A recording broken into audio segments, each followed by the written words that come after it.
Hello, welcome to Tuesday Live. I am Omini Udan. The ravaging effect of the coronavirus has continued to raise concerns about solutions in the treatment of the virus. It is reported in many quarters that vaccines for the virus may only be ready by next year or so. Most still, experts say coronavirus will be on for a long period of time. There are heightened questions for alternative medicine for the COVID-19, in which a good number believe Nigeria has the capacity, given its over 5,000 medicinal plants. There are also strong arguments that Nigeria has agencies and institutes capable of producing globally acceptable herbs or drugs for COVID-19, and most especially from the various pharmacognosy department in high universities that could turn it into revenue generation while saving the lives of the citizenry.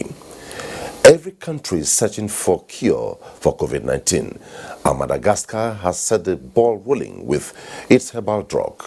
The attention now is, or you will say, all eyes are on Nigeria.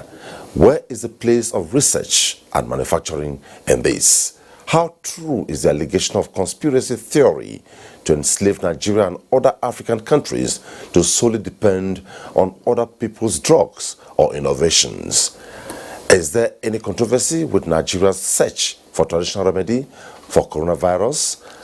What is the take on the World Health Organization caution against untested COVID-19 traditional remedies? Answers and more tonight on NTA Tuesday Live after the background report by Rufia Patmos.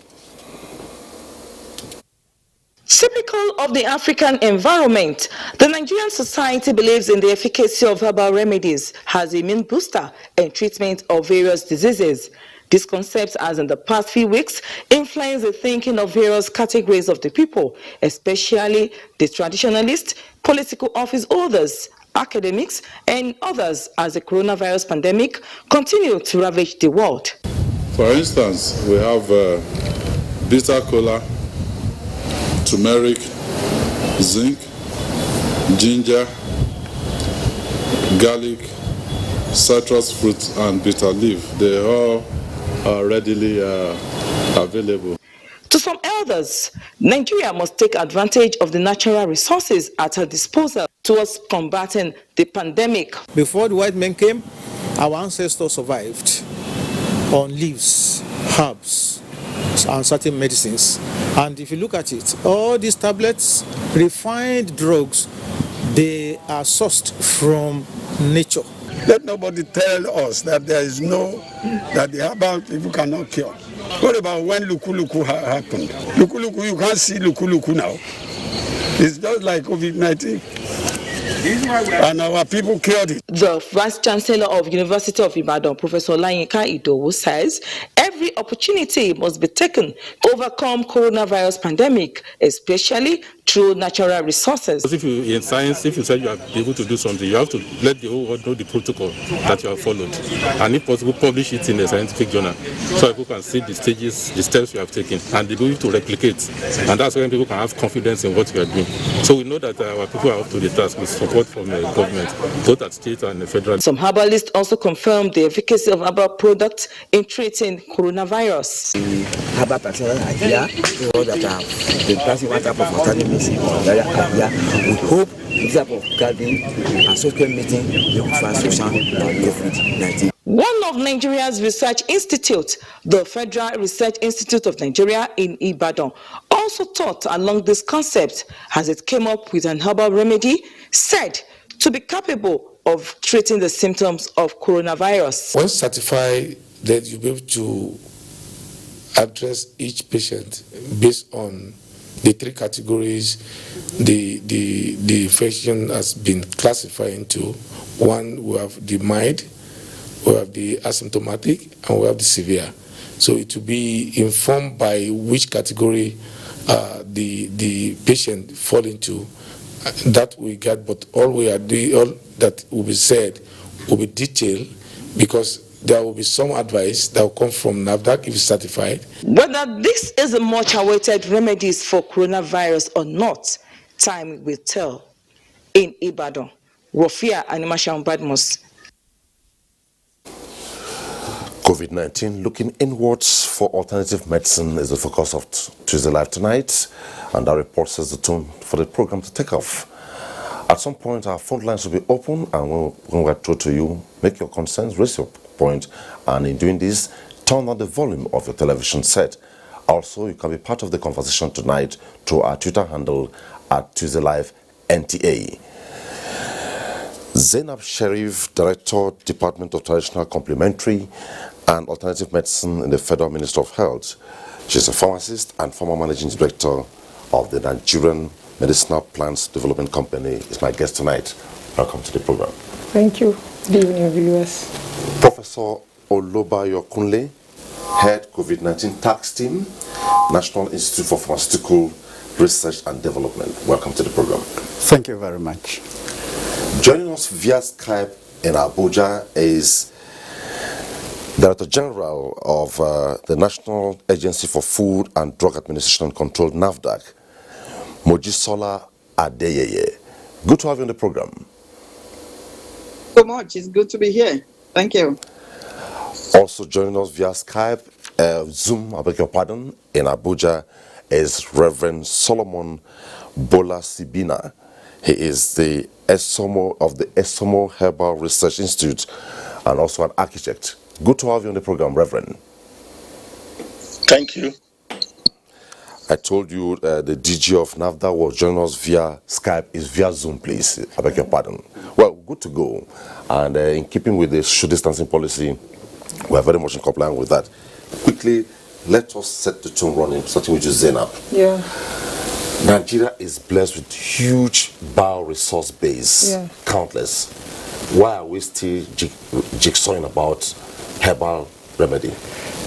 Just for the purpose of clarity, because it's always good to say when you said alternative medicine, you must say traditional and then alternative medicine, because that brings to the focus what is indigenous to you. Traditional medicine addresses your own indigenous medicine. Your medicine of the people, medicine of the community. And that is what we do, is part of our culture. So it's very important that we realize that even WHO has recognized that your own traditional medicine is a form of healthcare delivery system. So the issue now, COVID-19, looking in for alternative medicine. So now, if you want to talk about the issue of COVID-19, you need to know that, of course, Nigeria is blessed with over 8,000 species of medicinal plants, not 5,000. And then you find that these medicinal plants, we have not tapped even 10% of it yet. It's underutilized. It's because all along there should be political will to support areas of research. Practitioners are there, they are gifted, they know these plants, and they know in their own way in their own traditional science, they know what they use these plants for. But there should supposed to be a synergy and marriage between the practitioners, the policy makers, and the researchers. So when you say traditional science, how do you mean? Yeah, because you see, God gives them the science. Who first knew that, like, the existence of man is as long as the use of medicinal plants, even before the event of science, modern science, I would say per se. There was that power of intuition that given to mankind to be able to identify the plant. There was no laboratories then. There was no research where you can carry on. But God gave them that intuition to be able to identify the plant and know how to use it. So in that case, you know that they have their own traditional science. When you say they are not scientists, you are getting it wrong.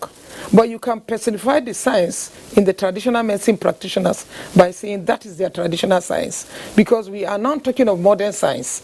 Modern science in the sense that what the traditional medicine does and what he knows, we need to take it to the next level, because that is what modern science is about, and that is what research is about.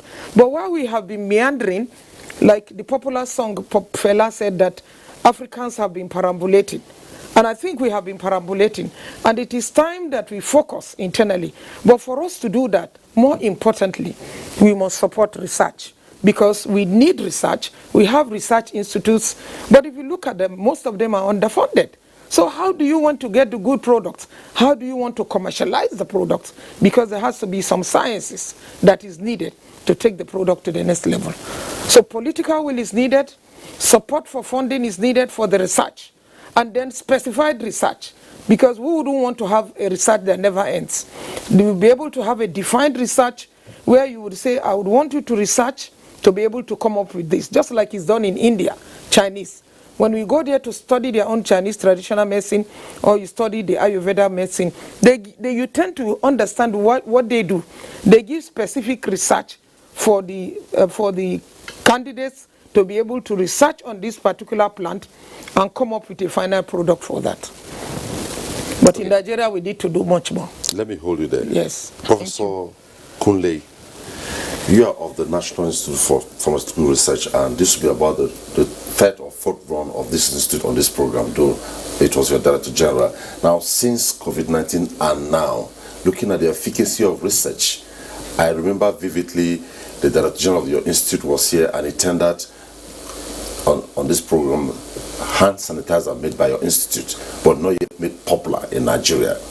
Where are we with research since the beginning of COVID-19 by your institute?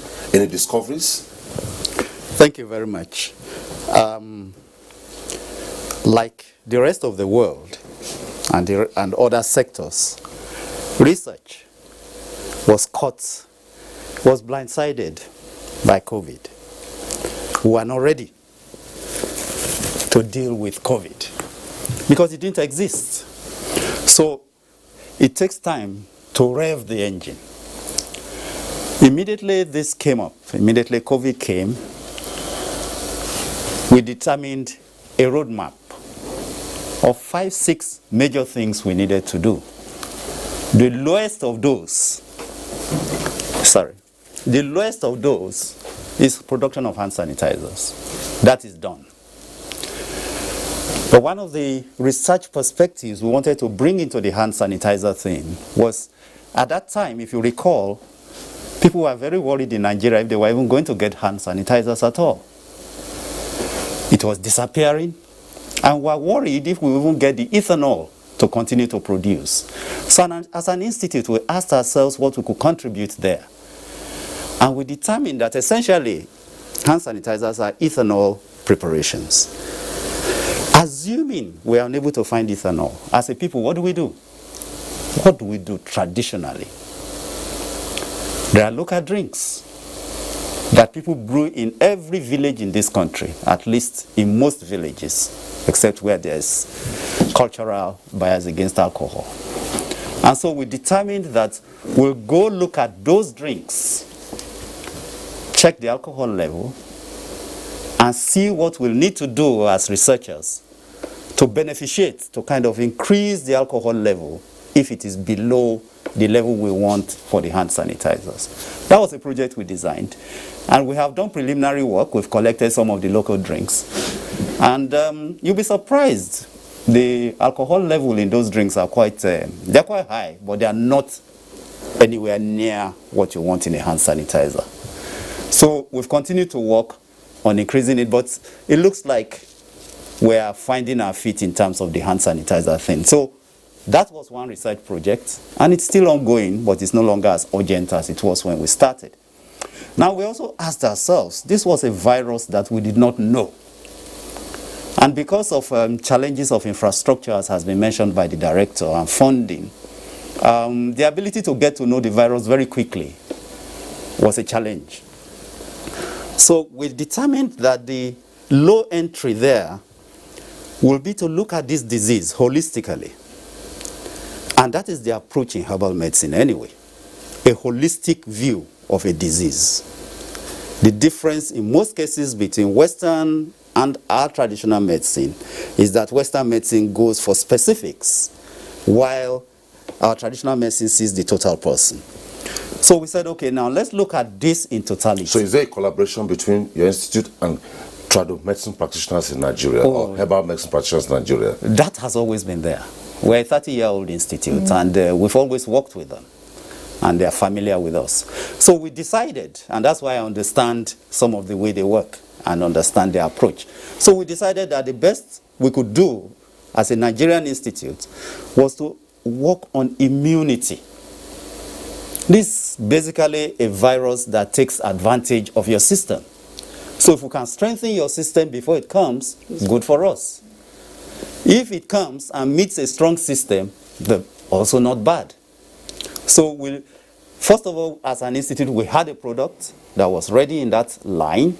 We call it Niprimune. We brushed it up, made it, it's like on the start line. And then there was another project to look at the totality of the Nigerian field, culturally. So there's hope that your institute is doing something towards finding an alternative to COVID-19?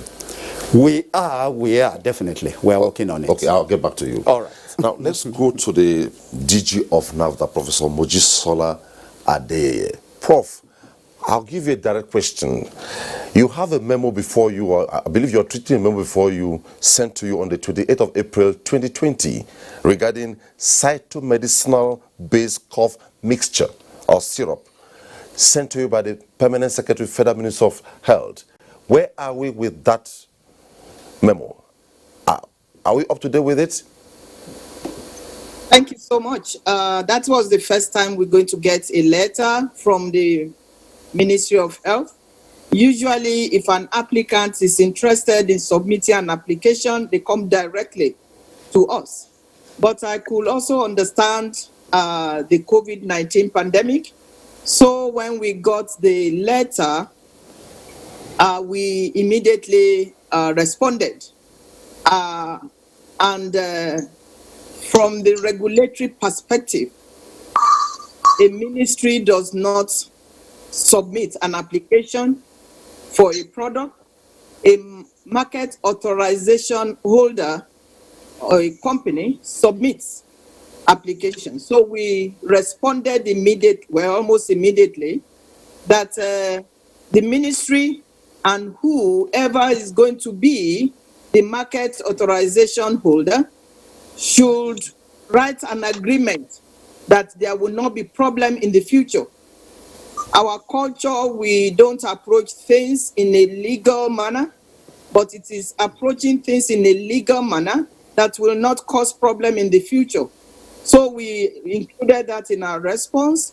We also mentioned the fact that if there is an intellectual property, which means a very, very good research information that will come out of this development, that ministry should write an agreement that this person or that entity will have it.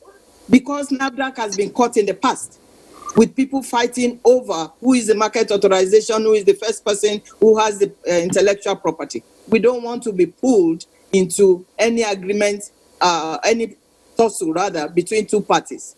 So we wrote that, and also we attached to that letter the expectations that we need in the submission. You see, NAFDAC is a science-driven organization. Herbal medicine research is a science-driven research. So it is not just that you give a product, even if my grandfather has been using it for 20,000 years, I cannot just give it and say, okay, let's list it in NAFDAC. It has to be supported by scientific botanical data. Yeah. And that was exactly what we did. And we're still waiting for the ministry to respond. So if the ministry responds, there is hope that we are going to have one herbal remedy for COVID-19 in Nigeria? It's not just that we're going to have one. We have already 4 submitted by some practitioners, because the word went out last week that anybody who has a herbal medicine that he or she thinks can work for COVID-19 should submit. So we are getting applications as we speak. Why?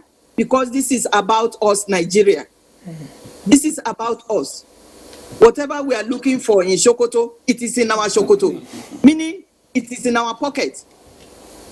So it is my delight to welcome any submission, but it has to be based on raw science information, background information. because we have to know more about this herbal remedy that is being submitted. That is what is going to guide us in terms of defining its safety parameters, because we have to do safety tests. That is what leads to listing of the product. Okay, I'll get back to you, Professor Mojisola.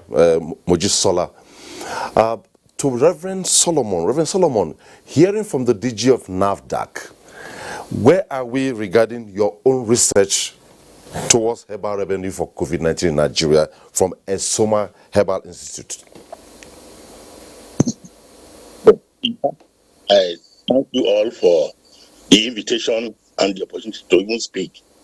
And I appreciate the DG NAFDAC and others there. They all know me except the DG, which I'm seeing for the first time. This Esoma Herbal Research Institute was established in year 2000. And they've been working tirelessly to see to the production or the development of herbal works. Esoma has developed a Esoma which we are producing or presenting to NAFDAC for assessment. And it has a history of it being tried. WHO tried it in 2001 on full-blown AIDS at Federal Medical Center, Makodi. And they all were well. Let me use that statement. 2, WHO even intended to go further by doing full clinical trial, because that is what NAFDAC will accept. But unfortunately, it met a brick wall, which I think the DG is aware of. So, but one good thing is that we lost signal with Reverend Solomon. As soon as the signals are restored, we'll get back to Reverend Solomon. Well, proceeding on the program, if you are just joining us, our focus tonight is on COVID-19, looking inwards for alternative medicine for COVID-19 in Nigeria. Well, we have set the tone rolling. Now, a lot of Nigerians would have expected that maybe we hear so much about tribal medicine in Nigeria, low sperm count, infertility, all that. Yes. By now, we're expected to see an avalanche. Okay. But going by what the DG of NAFDAC said, following through the memo she got from the PEMSEC, you have the Federal Minister of Health. Yes. And the Federal Minister of Health says it is determined to walk the talk in the promotion and integration of herbal medicine into the healthcare delivery system in Nigeria. Yes. Where are we with that? Okay. I would want to say that the ministry has taken some serious positive steps by inviting practitioners who believe they have anything to do with COVID-19 to submit a letter. I want to tell you that so far we have received over 20 applications, in the sense that they send the letter. Yeah, let me tell you, they send letters to the Honorable Minister stating that whatever they want to claim, some claim they have a cure totally, and some say they have a product. And then as the head of the Department of Traditional Medicine, Complementary Medicine too, the minister minutes the letter to me. So far, we have collected 20 applicants or claimants, and we were able to develop a basic template.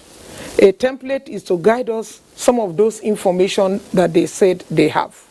Like, what is the name of your product? Is it a new product?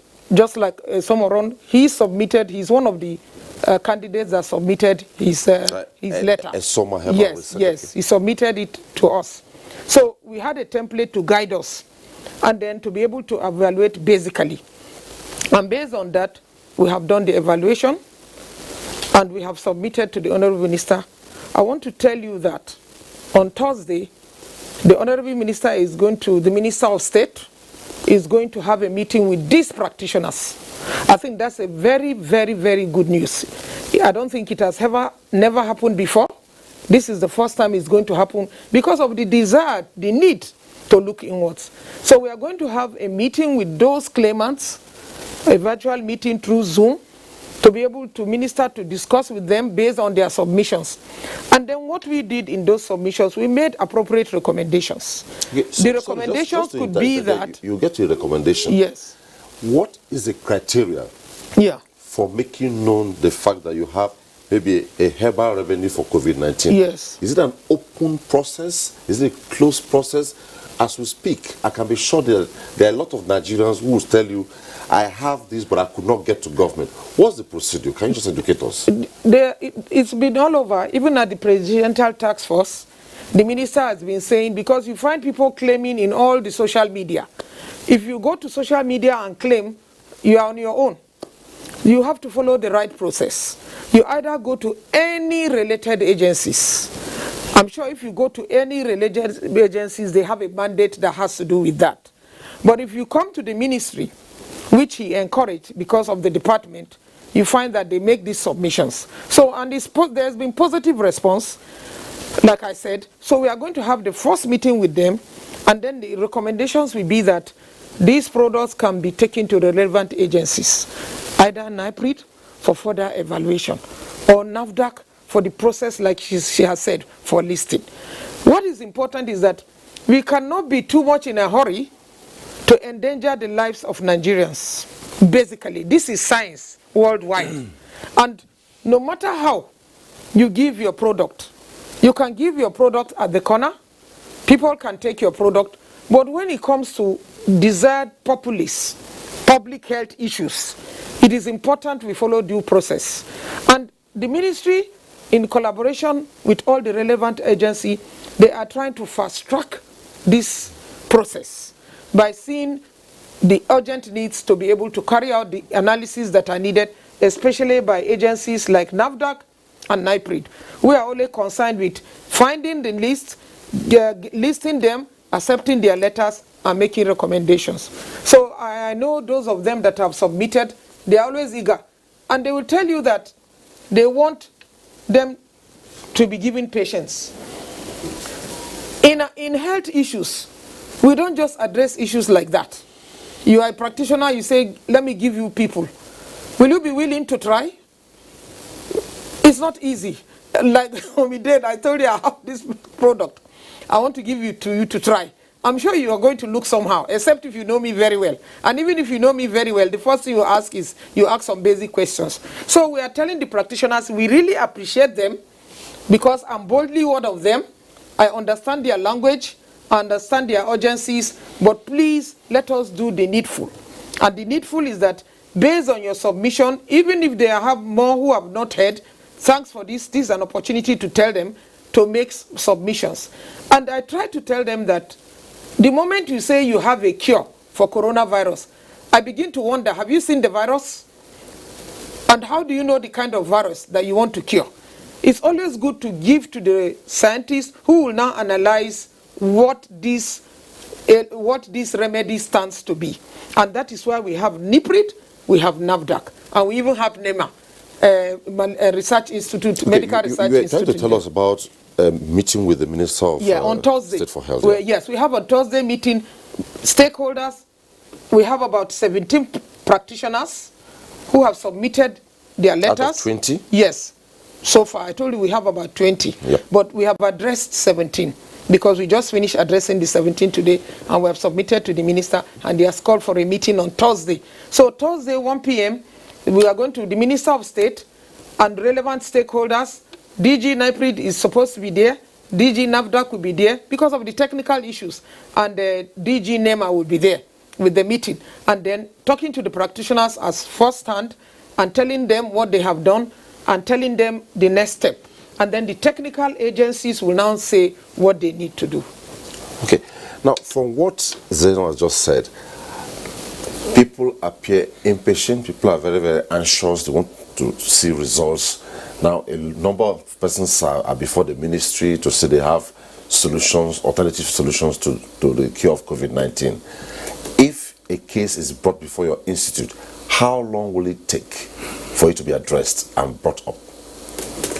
Thank you very much. Let me start by saying that as an institute, we are very keen in supporting local practitioners, traditional practitioners. We're also very keen as a publicly funded institution to find a solution to this challenge locally. Having said that, we're also scientists. Apart from being scientists, we are responsible citizens. We want the safety of lives. So we will do what we have to do. Unfortunately, the regulator has made You know why I ask you this question is, the assumption is the red tapeism, the bureaucratic bottlenecks, given the urgency on ground, remains a problem. So if a particular case comes to you, what expeditious approach will you give it? Let me reiterate again, there is no hurry in safety of life. What must be done to protect lives. That's one. We are prepared for expedited action. The challenge, and let's say it right now, will be funding. Because it's either the claimant is ready to fund the process, or he's prepared to wait for public funds to fund the process. As for the investigations themselves, the claimant to fund the investigation for you, or you are funded to do the investigation for the claimant? You've said for us. Okay. We are not producing any drug. You have come to say, I have this. Government, at the level of the minister, can take a decision. In public interest. NIPRID, you will do this at no cost to the claimant. Being a government agency between us and the minister, we know how we'll find the funds. If the policy, however, is also that there is no public fund available for this at the speed at which you want it, you are free to provide the necessary fund, which is not much actually, and your analysis, your investigations will be done in no time. The investigations required for registration are not complicated at all at the listing level. For the listing level. So it's not going to take too long if the necessary funds are available. Okay. So I'm not going to give you number of days because it's conditional on the nature of the claim. You see, if somebody says I have an immunostimulant, quite easy. There's a protocol for that. Okay. If, for example, it's a cough suppressant, there's another protocol. The duration will depend on what you are claiming. And if it's simply, for example, that it will improve my blood picture, that's another, because it takes so long for the blood, for example. If I'm going to test it on a person, what is the life cycle of the blood? I need to investigate for that duration. So it will depend on what you are claiming, what your product is, and very importantly, as a public institution, availability of funds. Okay. DG NAFDAC, there has always been this allegation that people are innovative, people are very anxious to add to the public healthcare delivery, but getting NAFDAC number, getting NAFDAC registration becomes a problem. What really does it take to get NAFDAC registration number for products like this? Thank you so much. I joined NAFDAC about 2.5 years ago. I met 6,000 application backlogged before I came. And in February 2018, I gave a riot act to my directors. We're going to clear these 6,000 applications in 3 months. And they were shocked. I said, yeah, we're going to. And in 3 months, we cleared the 6,000 backlog of applications. We can talk from now till eternity. If we don't have a tough backbone to implement, we will not get anywhere. So, coming back to your question, NAFDAC is no longer what NAFDAC used to be. We set up a quality management system about 2 years ago, and we got an ISO certification, and it is not just check type of thing. It is because we are joined at the hip with other regulatory agencies. We are going through global benchmarking now so that NAFDAC will be able to stand, and we're already standing actually, but we're able to stand tall among regulatory agencies. So our quality management system is customer-focused, agency-minded, country-dedicated. If you are dedicated to your country, you will be agency-minded. If you are dedicated to Nigeria, you will be customer-focused. So in terms of people submitting applications to us, it's no longer the usual. It's no longer business as usual. We have met with two of my directors today, and we have mapped out plans to expedite. Professor Kule said that it depends on the type of claims that a particular applicant is making in terms of the sciences that have to take place. And it's the same with us. But since the beginning of COVID, we have cut down our approval time to 10 days for sanitizers, for example. For herbal medicine, it's medicine. It cannot be 10 days because we have to do toxicology tests, we have to do microbial content tests, we have to do some phytochemistry, the bioactives, the main bioactives in the product.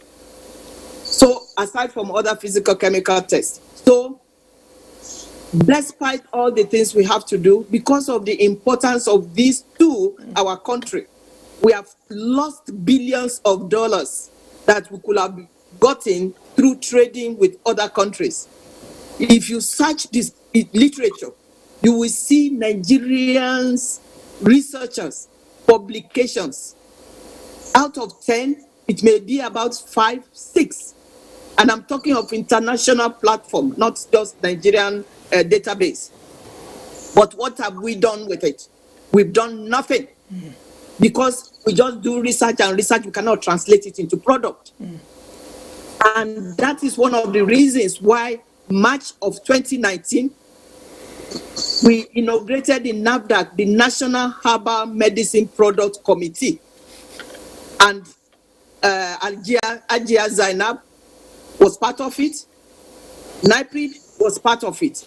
Why did we do that? We want to bring researchers and practitioners together because the practitioners said they don't trust researchers with their data.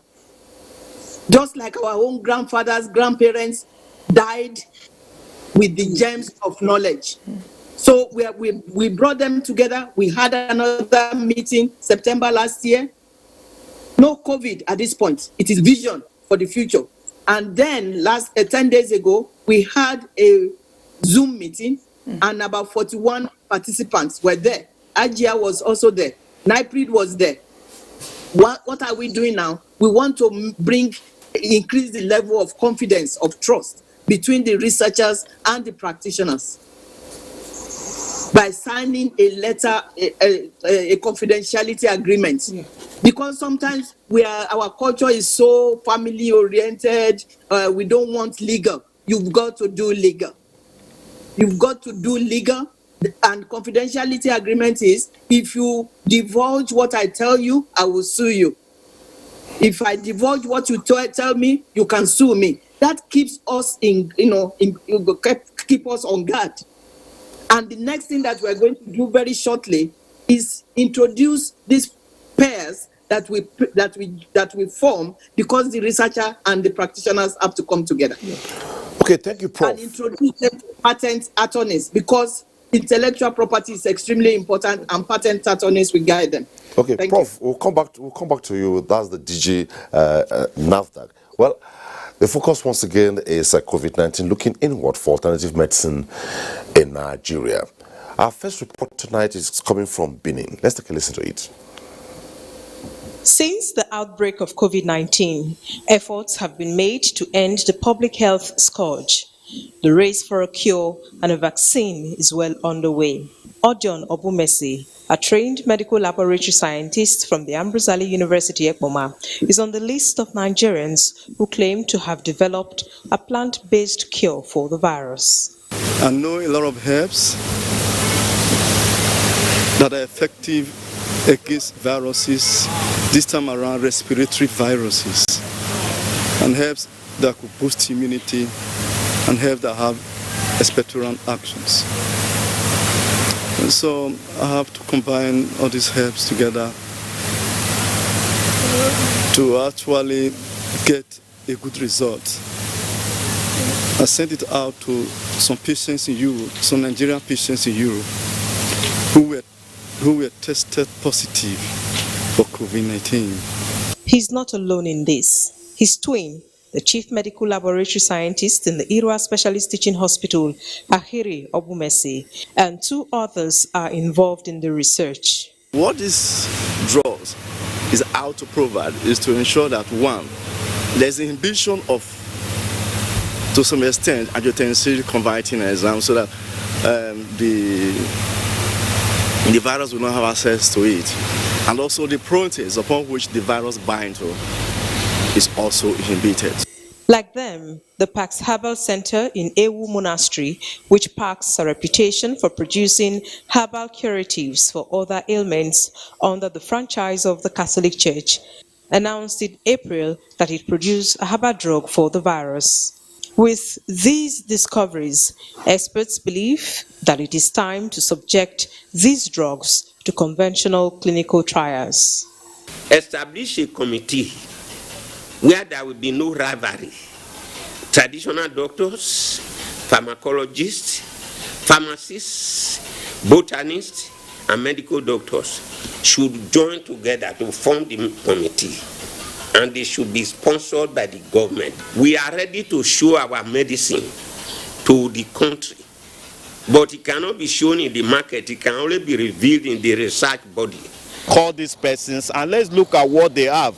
Let's subject it to empirical studies. Let's subject it to research. If it's found to be element of active ingredient in these drugs that have some promise, then we can begin to talk about clinical trials. The environment seems to say that everything and anything is possible. People are expectant and optimistic. They hope that even as the country battles the scourge, the right investment will create more economic opportunities for Nigerians, even in this period of constricting economic opportunities.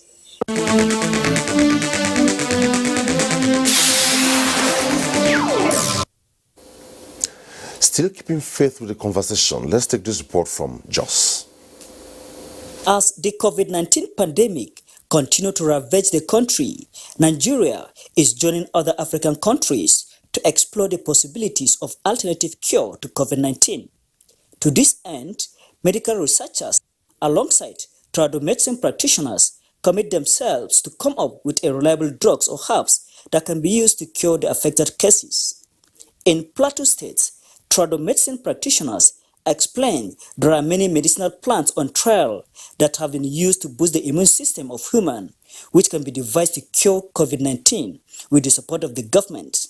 We are blessed with multi-billions of roots, herbs, leaves, fruits that can cure every sickness in the body, because we use some as supplementary food, bodybuilding food, yet Nigerians don't know. From the traditional perspective, we can claim that it has cure. Now, if you look at all the vegetables that we pick from the market, is it lettuce, cabbage, cauliflower, cucumber, and so on, ginger, garlic, all right? They are all very useful. Also, an expert with the African Center of Excellence in Phytomedicine Research and Development, University of Jos, who has been in the research for finding solutions to the pandemic, acknowledged the contributions of phytomedicine.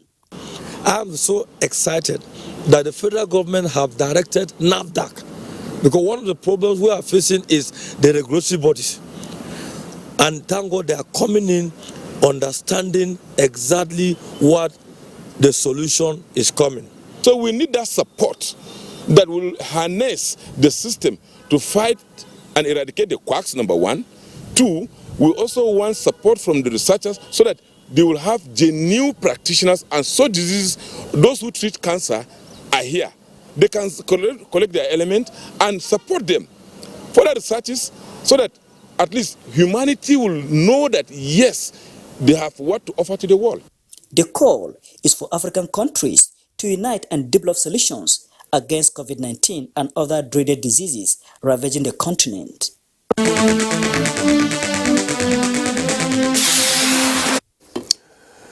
Thanks for staying tuned. While the reports were on, a couple of tweets came in. And let me begin with the ones directed at the Director General of NAFDA before coming to Zainab and Professor Kunle. And I hear also Reverend Solomon is up again, and I will go to him as the time permits. Quickly to the DG NAFDAC. The tweet from Samuel says, question to NAFDAC DG, what is the need of clinical tests stroke certification of Madagascar COVID organic when 4 local herbal products have been submitted to NAFDAC for certification? The second question tweet to you, is from Tofik. Says, I believe in herbal medicine cause I was born and brought up with herbal. Please, NAFDAC, meet these people, the herbal practitioners and the herbalists, for the remedy of this virus. Let go local. Can you react, please? Yes, let's go local. Let's go local content. We have the biodiversity and we can do it. And that is what NAFDAC is doing right now. In terms of the Madagascar COVID organics, I heard or learned that that was going to happen. But now that it's here, I was happy that the president said that he will listen to science, because it is all about science.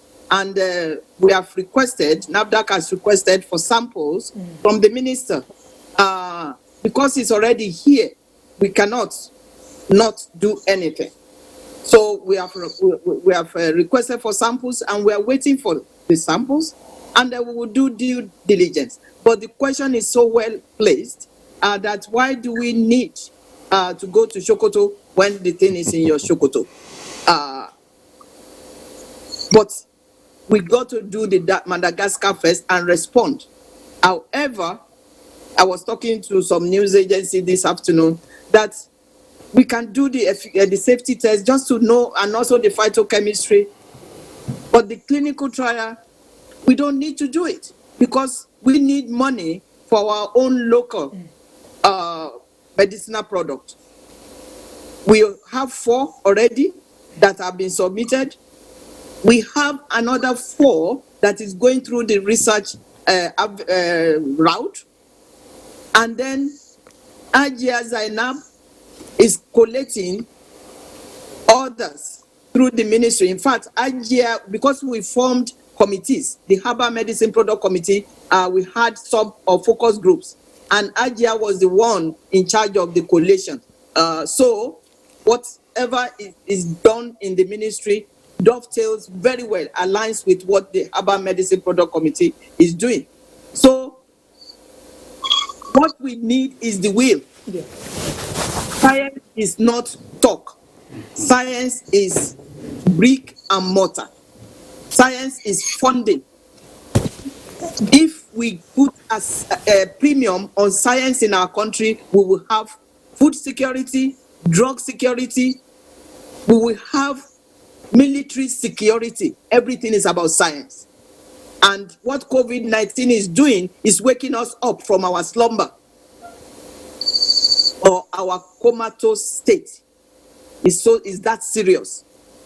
And I know that this government will put funding out for those Nigerians. I just know the one from Benin, or I've forgotten the name, the twin brothers that are working. And from Jos, we are just blessed. But what have we done with our blessing? We are kicking all our blessings with our feet. And I'm talking metaphorically. It's high time we did something. And we're going to do it. We will do it. Thank you. Thank you, DG. Now, Professor Kunle, Gakindele says in the tweet that they need you. He needs you to be more open about the different protocols and the minimum number of days to complete each protocol? Well, thank you very much for that. It would be speculative to give you protocols for what I have not received. Any claimant, we have designed forms in our institute. As soon as you come in, you're going to state your claim. Once you state your claim, within hours, we will tell you how long the test will take. And you will sign an agreement with us that you understand what we have just told you and that you are ready to wait. So duration is not about secrecy. These are scientific procedures. If you go Google a particular test, if you say, for example, immune response testing, please go ahead and Google it right away. Immune response testing in animals or in humans. You will find time frame there. Before we go to Reverend Solomon, who's waiting for I take on Zainab too. Right. Now, there appears to be a problem, which maybe you don't want to let us know, but try to let us know here. Okay. The problem of funding. Yeah. How do we solve the problem of funding? Because it's been said repeatedly that funding remains a problem. If you want research institutes to function in Nigeria, fund. Right. If you want results, fund. So how do we resolve the problem of funding of the institute? Thank you for giving me this opportunity, because that is really the cause of a lot of disaffection and misunderstanding of our role between us and the traditional practitioners, because we tend to hold samples and they cannot understand why. It's a picture of mistrust. I've been in this for about 30 years and I've dealt with quite a number of them. It results in mistrust. And I put myself in their position. I feel the same way. If I don't know what you are doing and you are keeping it for this long. The truth is that things get delayed because of funding. There are people who have brought things to us and paid or got sponsors. There was a state government that sponsored a project years ago. And it happened within the 6-month time frame that we discussed. And at the 6th month, the report was submitted. So it is a funding thing. Now, how should research institutes be funded? The model, research institutes ordinarily cannot completely depend on government funding, on public funding. Industry, the private sector, philanthropists, like we have seen a lot of goodwill in this COVID period. That is the kind of thing that some part of this can go into research, because that is the only way it is going to happen. Unfortunately, at our level of development, the things we need to do, when other countries were at that stage, the ones that are developed now, we had people from South Korea, for example, who came to study our pharmaceutical sector. When they were at our stage of development, it was a government-driven system. So ideally, government should be funding research today.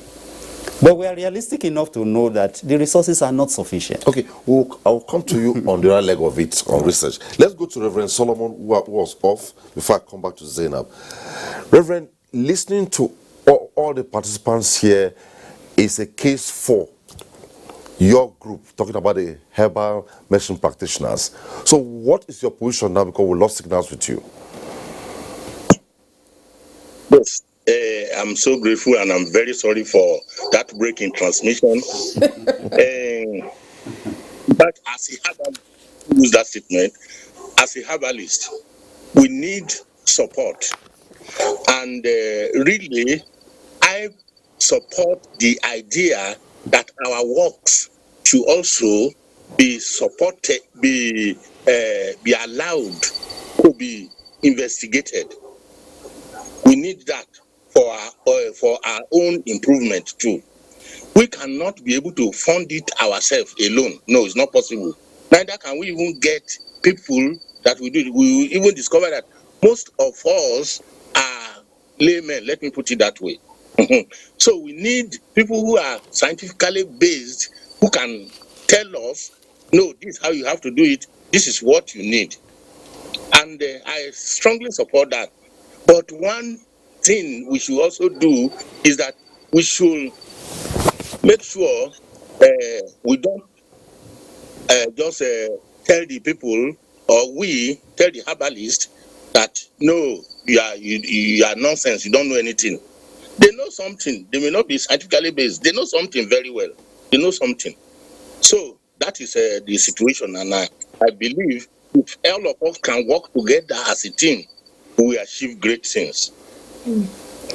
Okay, before we take a break, just one more tweet to be reacted by Zainab. Just quickly, it's coming from Sambo. It says, "Good to have you, Zainab Sharif. We are very proud of you. Please, how can someone prevent COVID-19 using traditional method?" Okay, I really wanted to talk about the funding because I am trying to say. Okay, just address it. Yes. We'll come back to funding after the Okay, break. funding. Yes. Don't forget, it's very I'll important. surely do that. We must get a way out for these practitioners. Absolutely. We must do that. You see, like what we said, as science, we are saying this for submission. But come back to the home. Just like we have what we call first aid kit in Orthodox medicine, we also have what we call home remedies at home. What can we do? The mother is stressed, everybody is stressed, there is tension because they say there is no cure. And I want to categorically say that God does not want any vacuum. He created us and He has given us these remedial agents, either as foods or as medicine. Just like we said, if you do not have the specific cure, we have remedies that can boost the immune system. I was able to try and get some home remedies which I try to give to people that they can use. Basic home remedies, I try to categorize them in simple ways. When people say, why were your grandparents asking you to steam your body? I'm sure everybody cannot tell me one way or the other they have not steamed their body. The mother will go back behind the yard, get some leaves and ask you to steam. What is the science in it? We as scientists should study why they were doing it. It was a process called diaphoterism. Diaphoterism is to open up, tone the organs because the body has the ability to heal itself. Most of us have those kind of plants. We can steam and we can also add some simple essential oils to it. We have eucalyptus oil that is very much available. You can put about 3 to 4 drops of essential oil because when you have cold, you also do that kind of simple facial steaming. That can help you as home remedies. And more importantly, there are simple things you can use. We have talked about the garlic, we have talked about the ginger, we have talked about the lemon. There's a way you can make a juice and add honey. And I've even told about wholesome foods. Soya beans is very good, rich in nutrient. You can make this common food we use in making soya. You get the soya milk or you get what they call the curdle. They popularly call it wara. And for children, you can add honey. They will enjoy it as if they are eating cake. These are some of the home remedies. And I talked about life juices. Life juices that we do at home. You can take things, simple things, like bitter leaf. You can take your 5 leaves of Zainab, bitter leaf. let me hold you there. Yeah. If you're interested in this, just don't stray steps away. We are tied within time. We'll take a break now. When we return, Zainab will continue with the home remedies. Stay with us.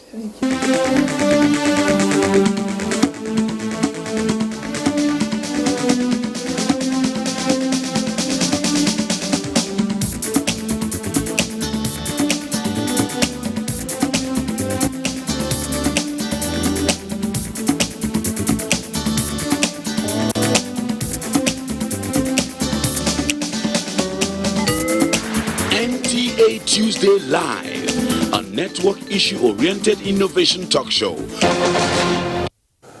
Thanks for staying tuned. And just before we went on break, Zena was trying to give us home remedies, but we'll put that on hold for now. What is fundamentally is the issue of funding. Yes. And after funding, how do we get funded outside just government? So, quickly. Let me say that. That is why we said Nigeria has not been able to address this project of development of traditional or herbal medicine because I believe, one, lack of political will. There is a need for an unusual political will to be done. We see every day the presidential talks fund, they are talking about donations and everything. Do you know why the Madagascar got their own? Because they had that political will and they invest in research. Now, Madagascar is known for selling or revenue generation through medicinal plants. If you've heard of the periwinkle, Madagascar periwinkle, which we call Catharsis rosé, this vine Christine, they export it. So they generate a lot of revenue from their plants. So back to us. The practitioners, we are calling them, we need to support them. It will not be easy for them to have money to do the listing. DG NAFDAC has given us a clear roadmap, and we want viewers to understand that there is a way out. When your product is qualified for listing, which they do, is a short course. Okay, for want of time, so we don't lose our guests who are joining us via Zoom. Yes. Now, Nigeria is not the first country to consider herbal medicines as an alternative treatment for COVID-19. So let me go to the DG of NAFDAC, then come back to Zainab. What, in your own view, should be the alternative to funding besides government? Okay, besides government, private philanthropists should seek research as an investment in the security of our country. When we talk of America, America may have $10 in their pocket. When there is disaster somewhere, they may give up $3, $4, $5 in terms of donation. The government cannot do a lot or cannot do everything. So private donations, very important. We have to change our culture of flaunting our riches in parties, flaunting our riches in how many vehicles we have, how many homes we have, and let us invest in ourselves. Let us invest in research, in science. So that is the way I see it. And also we have to have entrepreneurial spirit as agencies. When I got to NAFDAC, I met 3.2 billion naira debt. And I said in 1 year, in 1.5 years actually, that we're going to clear the debt. And in 1 year, we cleared. Oh, we lost it. We'll return to the DG of NAFDAC. Now, back to you. Okay. Yeah. Let me say something. Okay. This funding, please. First of all, research in general has to be funded. And at this stage of our development, we cannot avoid the fact that it should be largely funded by government. Yes. Because you must polish it, package it. Then it becomes attractive. Yes, entrepreneurs, good-spirited Nigerians will get involved. But what you can plan on, what we can expect, is public funding. And I think what we should be doing is to set aside, there has to be a plan, 1%, 2% of something, 3% of something, that goes into R&D. And we must accept that R&D does not bring results very quickly, but it comes in on the rainy day. There is some work we did, for example, on Ebola, some work we did on HIV in my institute. If there was funding, this rain beating us today will not be this heavy. Yeah. The work is in the shelf. Yes, it wouldn't be this heavy because some of it we know is relevant. Yeah. As a matter of fact, 4 years ago, working on Ebola, we had picked chloroquine and another combination for Ebola. If that job had continued with the right funding, Nigeria would have been the first to mention chloroquine with respect to COVID. Yeah, because so it is about sustained, planned funding. Annual budgets will not carry it. It has to be a plan, sustained. Deliberate attempt. Yes, to fund research. Yeah. Of course, that's research in totality, and that is what will address herbal medicines. Yeah. And like Hajia Zainab had said earlier, funding must be tied to specific goals. Besides, I'm still on you, Professor Kunle. Yes, please. Besides what you just said, what would be wrong with collaboration with maybe other international research institutes that have maybe a bigger space of fund portal for them, available to them? As scientists, that's what we live on. As individuals, that's how we build our career, by collaborating with our colleagues. But as a nation, he who pays the piper dictates the tone. If, for example, Nigeria was to sponsor a project today in Madagascar or anywhere else, it will tell them what it wants to do. So if we are collaborating with these larger people without putting something on the table, we'll be doing what they want us to do. For example, if we wanted to work on, say, the coronavirus today, it's a bit dicey, a bit risky to handle. Yes, we can then collaborate with countries that have the infrastructure.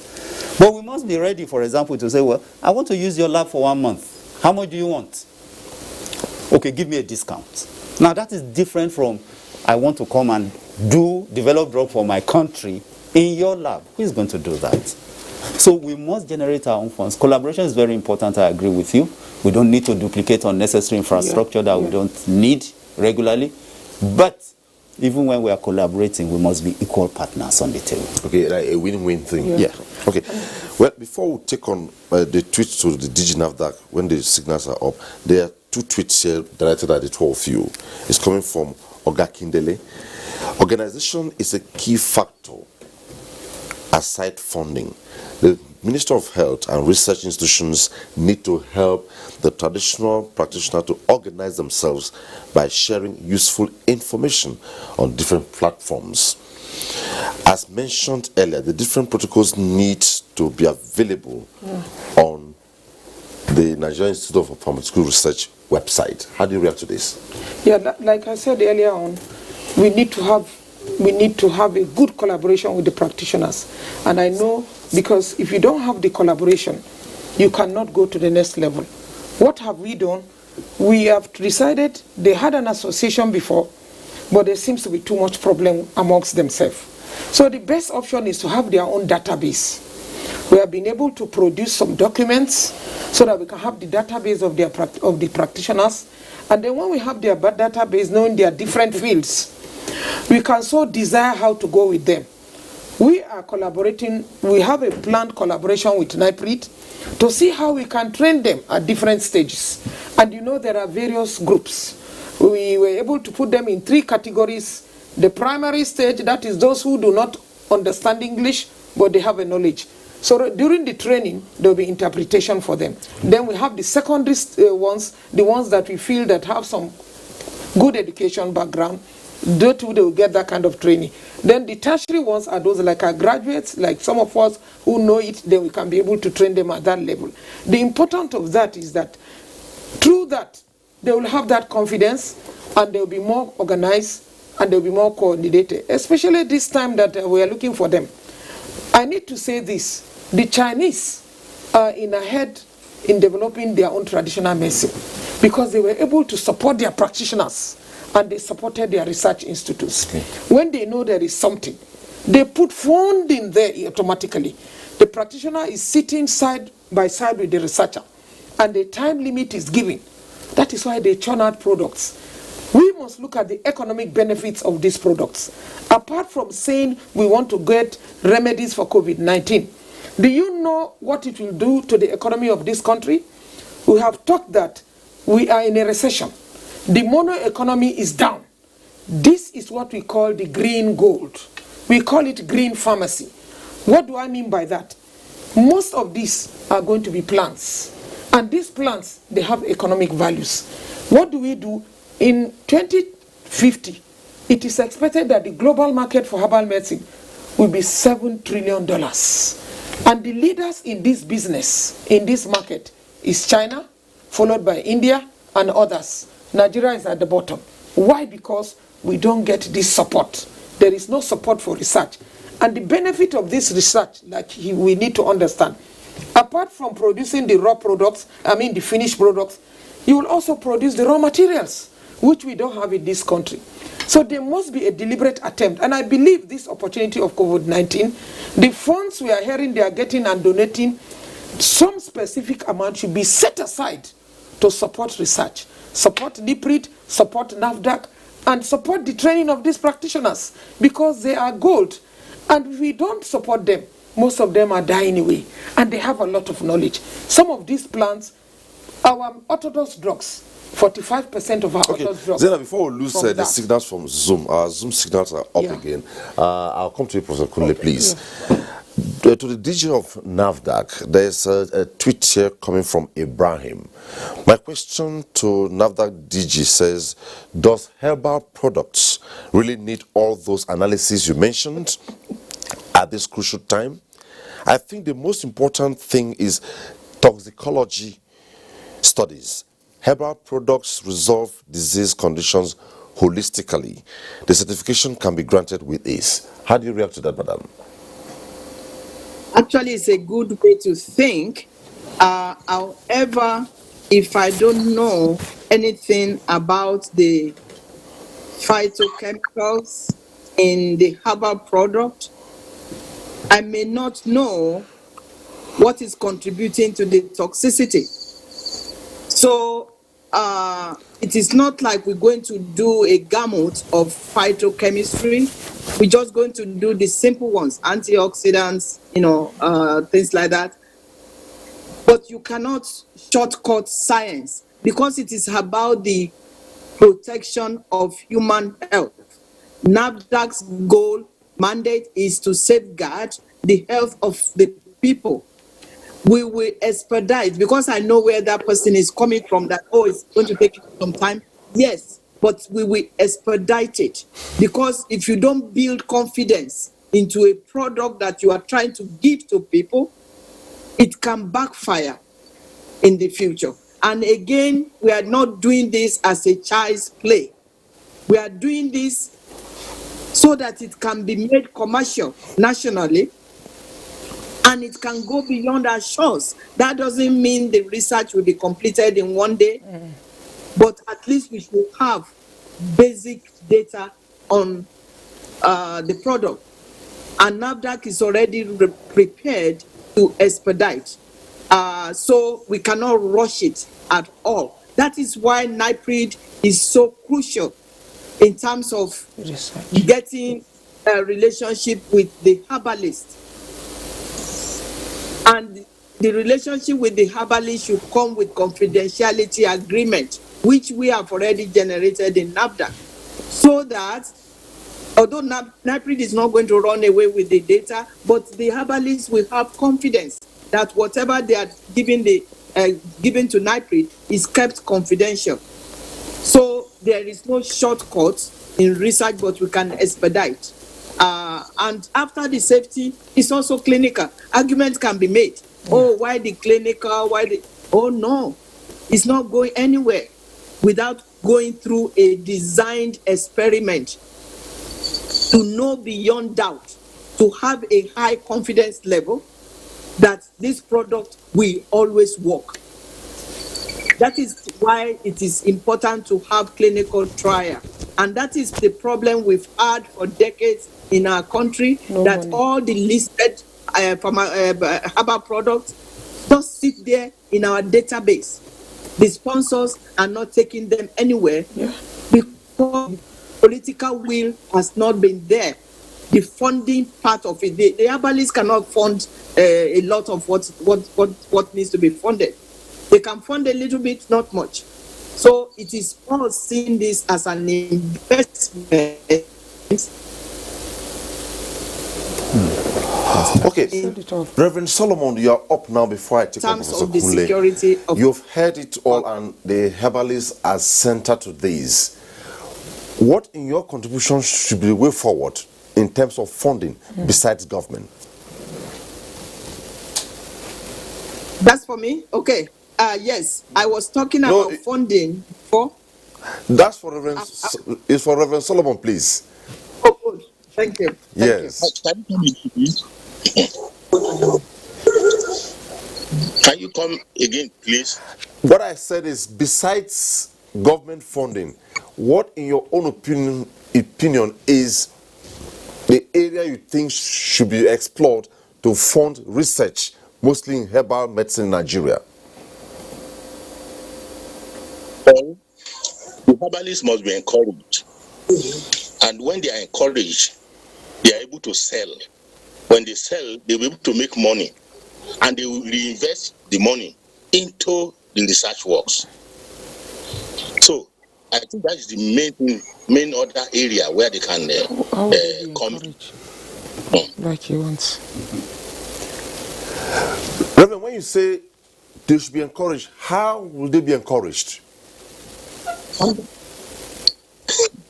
Yes. For example, in our own case, really encourage us to bring to be, like our research institute, to bring to be a model in herbal office, let me put it that way, that they can boast of even when strangers come. It's an encouragement. They said it verbally, but they didn't give me money, but that verbal encouragement helped me to bring it up to that standard it is. Okay, Professor Kunle. Yeah, thank you very much. Just to respond I've kept to you that waiting for long. Yes, one, let me assure the viewer who made that point that by next week at the very latest, the protocols for receiving and processing claims on this COVID cures will be on our website. Latest next week, the protocols will be on the website. I also want to make the point that we should not forget the fact that we have made progress between scientists, conventional medicine practitioners. There's been a lot of approach in the past 3 decades. I've been involved in this for about 3 decades. 30 years ago, if you wanted to study herbal medicines, nobody wanted to be involved. We're all on it now. The interaction between traditional practitioners and scientists has greatly improved. Let's not always be negative about it. We've come a long, long way. We are talking. I know many herbalists who have died in the past 15 years. A lot of the information they had been offloaded. It's in writing in some of our universities, in my institute. So we're doing well. Let's not underestimate ourselves. And then when it comes to confidence... Have we made use of the information at all? Some have been made use of, but the truth, it comes back. Let's not go back to the issue of funding, because funding breathes life into work. That is what we turn these things into products. So that's what is holding up some of them. And then when it comes to confidence, please feel free to talk to scientists. Like the DG NAFDAC has said, just ensure that papers are signed. The WHO protocol today, that the African region of the WHO advises other African countries to copy, in drawing up a relationship between traditional medicine practitioners and scientists, was developed in NIPRID about 20-25 years ago. With some modification, it has become a WHO document. But essentially, the core principle, we were the first to bring it out. So we are used to dealing with this. We are used to protecting. We're a public agency. We have no need to steal anybody's data. So I just want to say this to reassure our practitioners that they should talk to scientists, be it NIPRID, wherever you find a scientist who is ready to listen to you. Please be ready to exchange information for mutual benefits. Well, we still have a couple of reports to take. When the reports are ready, we'll take them. But still on the issue of, besides funding, there has been this clear-cut picture of mutual mistrust. How do we bridge that? No, you know, just for emphasis. Yeah. Confidence building, like we have all said.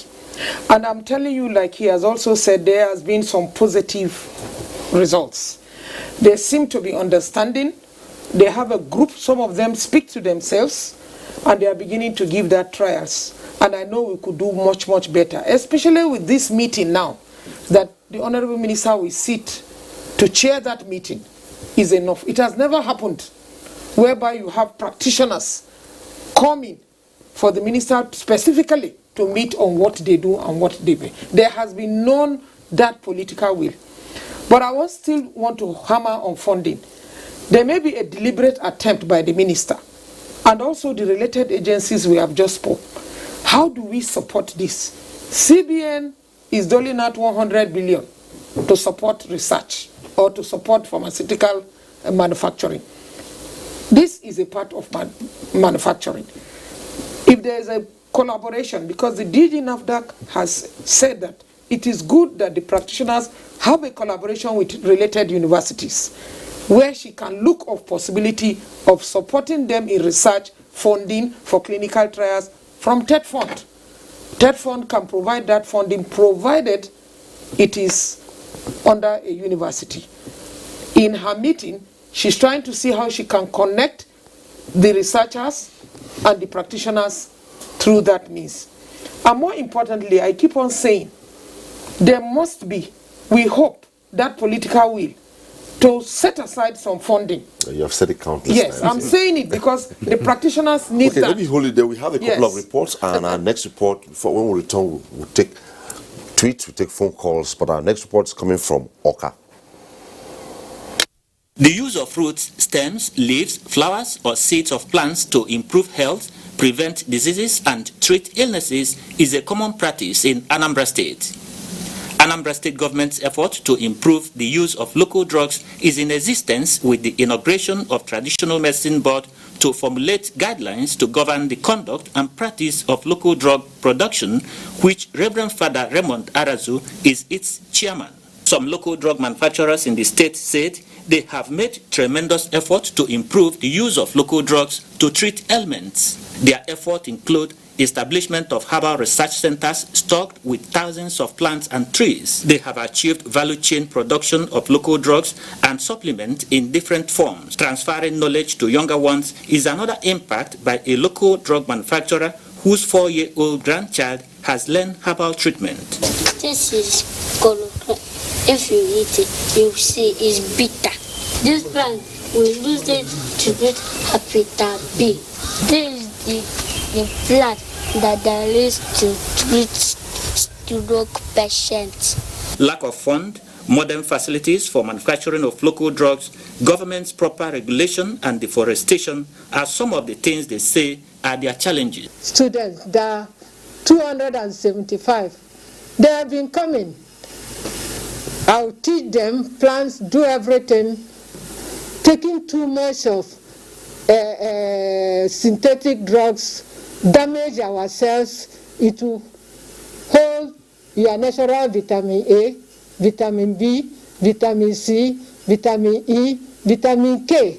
That's why sometimes they will tell you, if you take this medicine for so days and you have problem, try to see your doctor. Concerned individuals enjoin collaborative effort from relevant authorities to develop local drugs in Nigeria.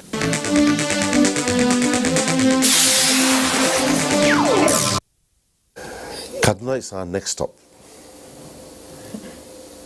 Since the declaration of coronavirus as a global pandemic by the World Health Organization, concerns have grown higher, with medical experts asserting clearly that there is no known cure for the virus.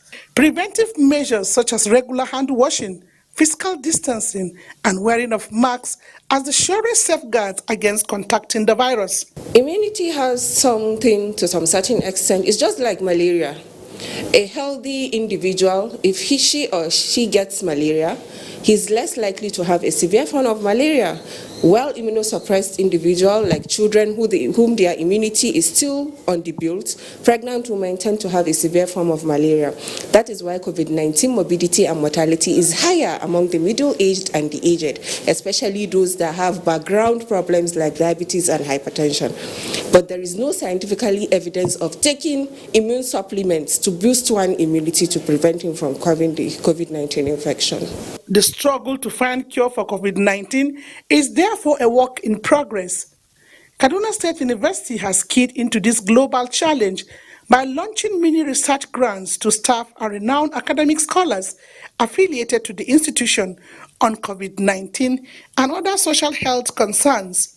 The grant is in collaboration with a US-based university, and the approach is multidisciplinary, with the sole aim of generating diverse knowledge for improving the well-being of people through implementation of sustainable development goals in the face of COVID-19. We are targeting scholars of report, high-class scholars that are already used to conducting this type of research. And along the line, we also want these scholars, these reputable scholars, to have co-scholars, co-researchers, co-investigators, so as it will be a mentoring process. As the global communities await breakthrough for both cure and preventive vaccines against the deadly coronavirus, experts still believe that staying at home, among other measures, remains the strongest weapon to win the war against COVID-19. Achari Maxwell, NTA News. That report from Kaduna sustained the conversation. But before we continue, the update on COVID-19 in Nigeria indicates that, just coming in, says latest report by the NCDC shows that Nigeria has 226 new confirmed cases of COVID-19. Breakdown of the numbers shows that Lagos has 131 cases, Ogun 25, Plateau 15, Edo 11, Kaduna 7, Oyo 6, FCT and Adamawa have 5 each. Other states are Jigawa, Ebonyi, and Borno with 4 cases each. Nasarawa 3, while Bauchi and Gombe have 2 cases each. Enugu and Bayelsa have 1 each. This brings the total number of cases to 6,401, with 1,734 discharged, with 192 deaths. That's the update on COVID-19 in Nigeria, published by NCDC. Now, back to the program, Zainab. Shortly before we went on the first break, we were talking about herbal remedies. Can we do that before we go back to funding and other matters? You know, I've tried to give home remedies so that the mother can use simple remedies. Home remedies. Boost the immunity. Yes, that's why I call them home remedies. You know, I talked about the process of diaphoretism and then the process of detoxification. Detoxification is simple. How do you flush out waste from your system? And we have some plants that can have some laxative effect, but you take them as directed. We have a popular plant called senna. When you go to most pharmacy shops, the pharmacists can instruct you on how to use senna, because you need to flush your system so that you can have a better digestion and better elimination. And by so doing, your organs are toned. And then I talked about the kitchen spice rack. You know, medicine started with the sales of merchandise of herbs and spices, if you go back to history. The kitchen spice rack, which every mother has in the kitchen, are made of some spices. Scientific evidence and researches have shown that those spices that you see have some antimicrobial properties, and they have some immune boosting properties. So you can use them. You can take them simple as infusion of tea. That means you can take your ginger tea with a touch of lemon and honey, especially for the family. They can enjoy that. And then you can also have onions. There's this remedy that they call the grandmother's remedies. In those days, what the grandmothers do, they would take an onion, slice it into 2, put them at the corners of their houses, because onion has the capacity to absorb all germs. They do that for 12 hours. After 12 hours, they burn off the onion. We know the way our communities are. We must look at the focus of the increasing community transmission. From now, before we were talking about people importing it, but now there's a massive community transmission. And people at the community cannot afford anything. They don't have access to health care. So these are basic things they do. And then high content of vitamin C. We all know that even when they are in isolation centers, some of them are given vitamin C. But do we have foods that are rich in vitamin C? We do that, we can do. There are some foods that are common, which we know they are high content of vitamin C. The baobab fruit, there is a baobab fruit which has a pulp. Why I'm saying this is something that is very cheap and affordable. What we do, we usually take it as infusion, even as kids. So you can play around with that, give it to your kids, and it's food. These are foods, so we don't talk about toxicity, but they are serving as foods, as supplements, and as medicine. These are things that we can do. And of course, a lot of the green vegetables. Some of them, we call them the cruciferous vegetables. The cruciferous vegetables are like things like cucumber, cabbage, carrot. More of this salad. My emphasis will be on moringa. Nigeria has one of the best species of moringa compared to India. But India makes $6 billion annually from the sale of moringa. We have the best. So moringa is popular, is grown in most homes. It has almost complete nutrients, it's rich in nutrients. We can make it into our soup.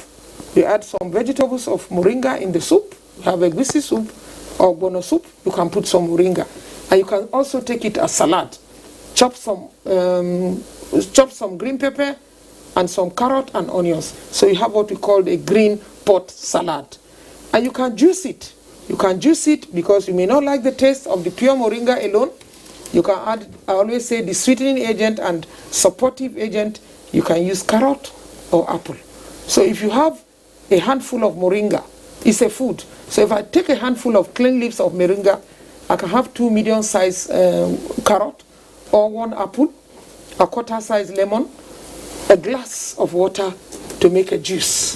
That juice is called freshly prepared juice. You can take that excellent, contain antioxidants, phytonutrients, and this boosts the immunity. Just a few examples. Can I just say something on this? I'm wearing my pharmacist cap now. See home remedies? Yeah, on the home remedies. I'm not going to add to home remedies. I cannot say more home remedies than Haji will say. But I just want to say, when people hear these things, unfortunately, you see, she's talking for the man at the grassroots. Everybody's listening. The people in the urban areas tend to go to the extreme with this, and they have access to conventional medicines. We have seen patients who are suffering from the interaction between the conventional medicines and using too much of these things. For example, she just mentioned vitamin C. Most of the people in this city, for example, will not take vitamin C from plants. They will go and buy high potent vitamin C and add to some of these other herbal things, and unfortunately they get reactions that are not very pleasant. So just to alert that, you see, once you begin to go out of the food range in concentration, in quantity, or you are mixing with conventional medicines, you are leaving the area of home remedies, and you are going into a territory that you need professionals to guide you. Thank you. Okay, let's go to Professor Mojisola Adeyeye. Prof, given the avalanche of reports we saw across the country, all kinds of products being churned out for COVID-19, as much as there's some level of regulation, what advice do you have for Nigerians so they don't fall prey to some of these persons innocently? What I would advise Nigerians is to be very, very cautious about herbal medicines, especially the liquid herbal medicines. Anything that's liquid in our environment with high temperature, high humidity, it is a good medium for microbes to grow, for bacteria to grow.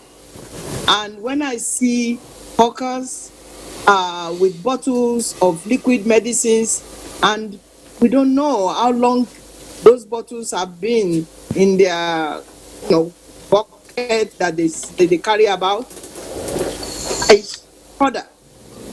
Because if somebody takes that medicine and microbes are already grown in it, it can cause death, especially for children. So what I will advise the public is to be very wary of herbal medicines that are being hawked around. If you have your own family home remedy and it's freshly prepared and things like that, and you think it's working, that is okay. Yeah. But even our own remedy, and I want to go back to what Professor Kule and Ajia said, our home remedies in the past must have killed many of us. We survived it. Because you see, Abiku, Ogbanje, things like children like that, who died because of toxicity, because there was no measure at that point in our history. And even now, that is why research is extremely important. Very, very important. And talking of home remedies and orthodox medicine, in our universities, where I was in the US for 30 years, we now teach drug herbal interactions. Yeah. So we have to now teach our students on herbal medicines, because if the doctor prescribes a medicine and is interacting with the herbal medicine, there may be problems. And the average person, especially in the United States, in fact, they said 3/4 of the population use herbal medicines. If 3/4 do, then it's a big concern for doctors, and that is why the curriculum in medical schools should include herbal medicine. Yeah. Because of drug herbal medicine interaction. Extremely important. And that is, what I would say in terms of your question. Thank you. Thank you, Prof. Reverend Solomon, The impression by the public generally is that most of the herbal medicine practitioners apparently go into it because of the money they will make, not the results from the medicine. So what advice do you have for your co-practitioners regarding efficacy, not just for money, but to deliver? But you are very correct that many of us, let me use the word us, many of us go into the herbal medicine because we want to make money. But not all of us, so we shouldn't use a blanket cover. I always tell people, don't buy agbo on the street. I'm giving you herbal medicine, don't buy agbo on the street. Because we've come to understand that some of us, maybe they've seen somebody use one thing or the other and it helped the patient. They now believe that that is a solution, which is not. I know in my village there was somebody who had to take Gamalin 20 because she wanted to kill herself because of a stomach problem, and only woke up the following morning and discovered that there was nothing, and the stomach ache went away. That does not mean Gamalin 20 heals stomach ache. So we shouldn't just assume like that. That's why we should subject our whatever we arrive at especially toxicity, just as the DG said. Let's find out, is it toxic? Is it all right? And at what point? And by the grace of God in our place, that is exactly what we are following. Thank you. Well, Solomon, now that there's the extended lockdown, what advice do you have for Nigerians too? What's wrong with making money? What's wrong with making money? You are talking in terms of what they should be using now. The advice to Nigerians as the lockdown is being extended by another 2 weeks. Yes, what I advise is that they should obey what is being said. Just like washing of hands and so on. Obey them. They are good for us. It's for our own good, not that we should just feel and know it cannot hurt us. Despite the fact that Esomaron is a good immune booster, confirmed good immune booster, I take chances. I take Esomaron, but then I won't say because it's an immune booster, I should just expose myself to the COVID. Reverend Solomon, it was nice having you on Tuesday Live tonight. Thanks so much. Thank you. I'm so grateful. And I'm grateful to the DG. I hope one day we meet physically. Thank you so much. Physically. We will meet physically. I will get your number. Thank you. DG Navda, what's your last word at this time on the program? Say that again. What's please. your last word at this time on the program tonight? Last word on this program is that we have a lot going for us in Nigeria.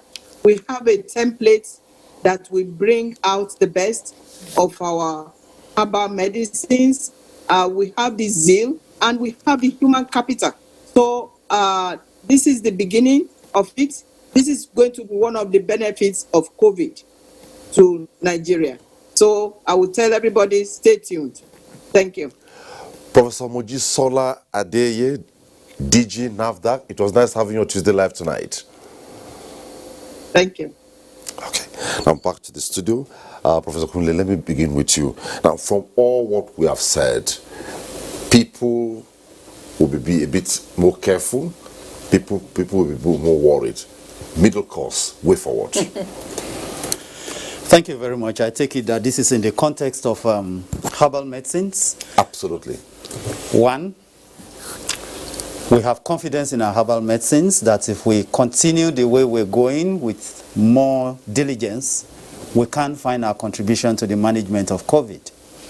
NIPRID is working, is developing some interventions on its own, and NIPRID is waiting for herbal claims to come to it, which it will be ready to verify and validate.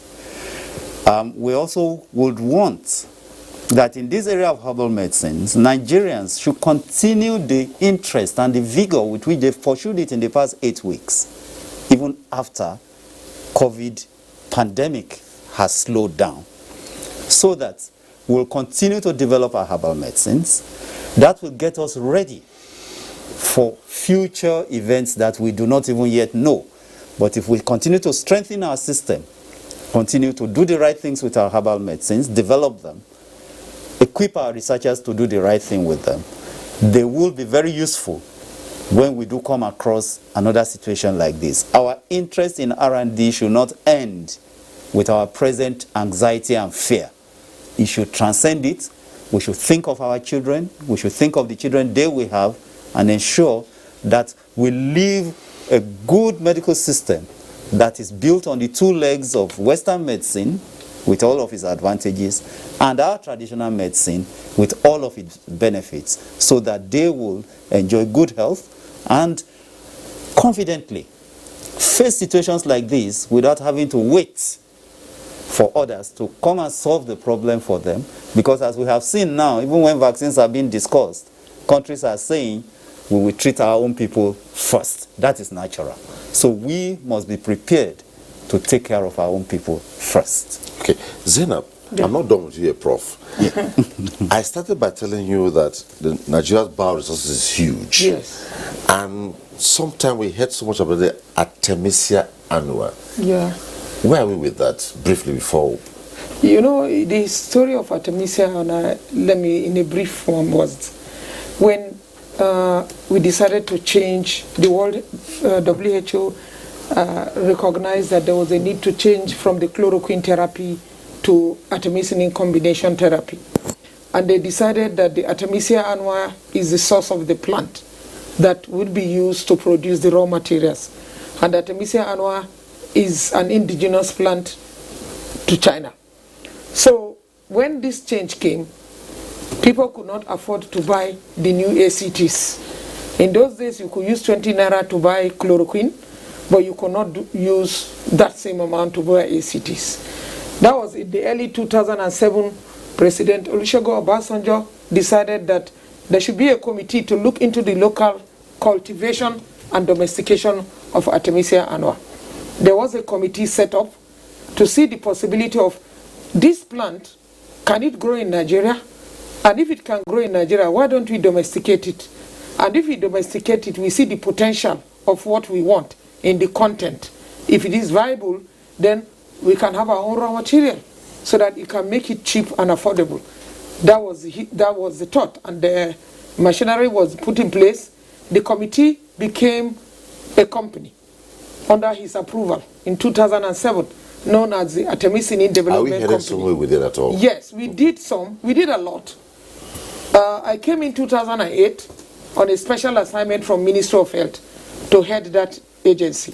What were we to do? Domesticate the plant. I want to tell you that 2 years there was a trial to see that can that indigenous plant of China grow in Nigeria. We had farms all over. We had farms in Kano, we had farms in Enugu, we had farms in Gombe, we had farms in Plateau, we had farms in Taraba, we had farms in Calabar, we had farms in Abeokuta, we had farms in Enugu. What is interesting is that the Artemisia annua of China grew very well in Nigeria. And then the content of what is desired, the artemisinin, based on analysis, NIPRID analyzed one of the contents. And then the result was that we had a content of 0.6%. We needed a minimum content of 0.4%. Then we took some similar plant again to a laboratory in France. And the interesting thing is that in France, they came up with a content of 1.62%.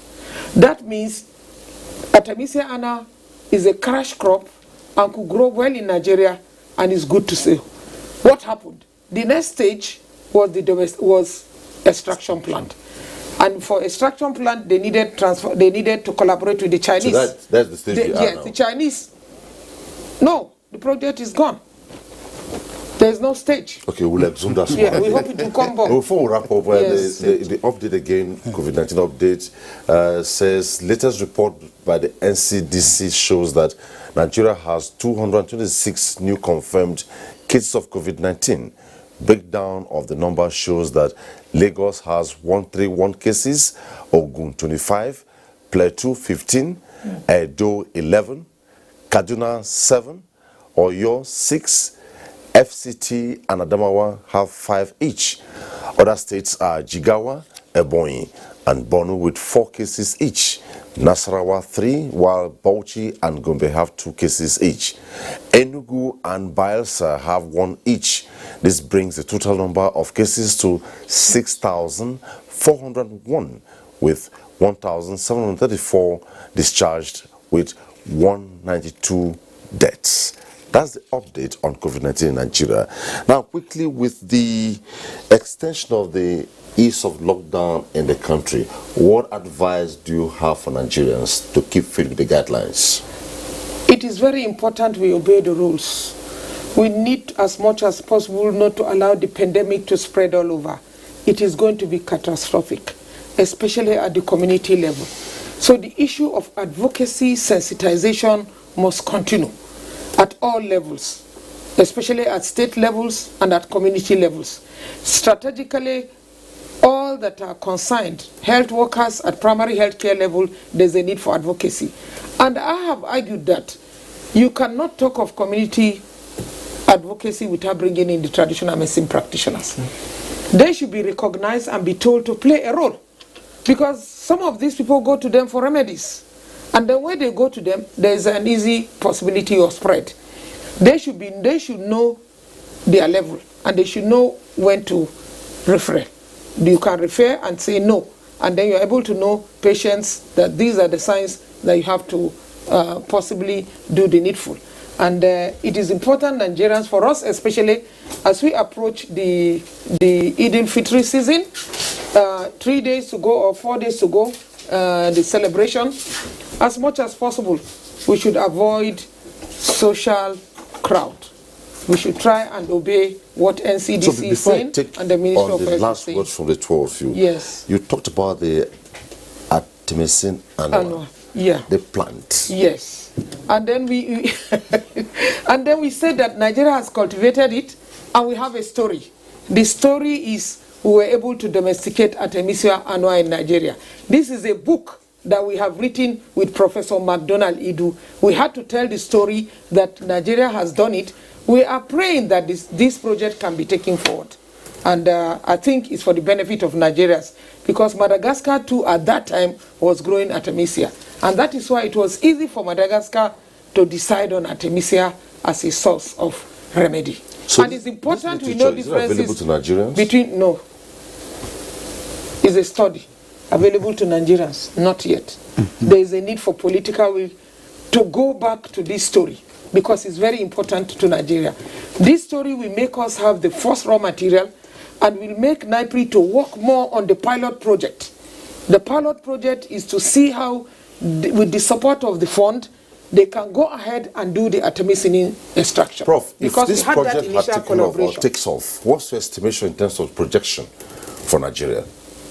Well, let me say that, thank you, Hajia, and NIPRID was at the core of this project. It was part of the takeoff before it became a company. And we actually were the first to grow the plants here in Abuja in our premises. So it's something that we understand quite well. And we've even we tested the anti-malaria property of the extract and all of that. So we are part of the project, and we would love to see it come back. We still grow it in our premises. We have it there. If the funding and the necessary infrastructure is activated, Artemisia annua can be very, very useful, cultivated yes. For, if for nothing, at least for malaria. Yes. We're importing ACTs with tons of money. We can take care of that. Okay. And NIPRID also has a pilot plant, an API pilot plant, that could go ahead after extracting to do the little chemistry, the chemistry required to convert it to what is actually in the ACT. So the capacity is, yes. Support and funding. I heard you talk so much about political will. Where is the place of corporate Nigeria in all what you're talking about? Like he has said, you find that the corporate world needs an attraction. Some cannot wait for research. because they want their dividends of their money. It is a business. We believe that for anything to succeed, especially in terms of research to deliver herbal remedies for now, the government has to do it. Then the government can put it into an attractive stage and then attract the would-be investors. And I think the corporate world will be interested. The advantage of this is that there is going to be massive cultivation. There will be farmers who will cultivate this, just like the Madagascar are doing. They have massive cultivation and they're able to take the plants to outside country and they do the extraction and get the ACTs. So I think it's a good project. We hope that the government will revisit the project for the benefit of Nigerians and for the benefit of us getting raw materials, not only COVID. We should also look at areas of post-COVID, not just COVID now. What is the post-COVID issue? We should look more and support herbal medicine so that we can have different stages of products, either be as herbal medicine, be they phytochemicals, be they nutritional supplements, and continue with the research to discover medicines, what we call the pharmaceutical medicines. No drug has been discovered in Africa. Okay. I think this will give an opportunity. Professor Kunle, before we go, your parting word. Thank you very much. Nigerians should have the confidence that the public institutions like NIPRID, a research institute, is working, making every effort to develop solutions, homegrown solutions to our problems. And in the context of the pandemic we are facing, we are working in different directions apart from just herbals. We are also working on attempting to co-formulate you see the 3 drugs in some of the trials that are being done now. We're also working to bring it into just 1 tablet or 1 capsule so that instead of taking 3 things, you take it all at once. So we are working. Even if you don't see it in the press, just be assured that your fellow Nigerians who are scientists are working. They are also collaborating with the traditional medicine practitioners. And the Nigerians should encourage the government to fund research, should support the government when it funds research, because research does not bring returns immediately. And we will turn around tomorrow and say the government is doing nothing. So if they are funding research, let's be patient and wait for the outcome of research. And also be ready to consume the outcome of research, because the packaging of the fresh outcome of research may not look as elegant as those things coming in from other countries. Professor Kunle, thank you works. so much for being on the program It's tonight. a pleasure. Thank you very much for having me. It was nice having you on the program. It's a pleasure being here. That's it on Tuesday Live tonight. We looked at COVID-19, looking inwards for alternative medicine in Nigeria. Thanks for watching.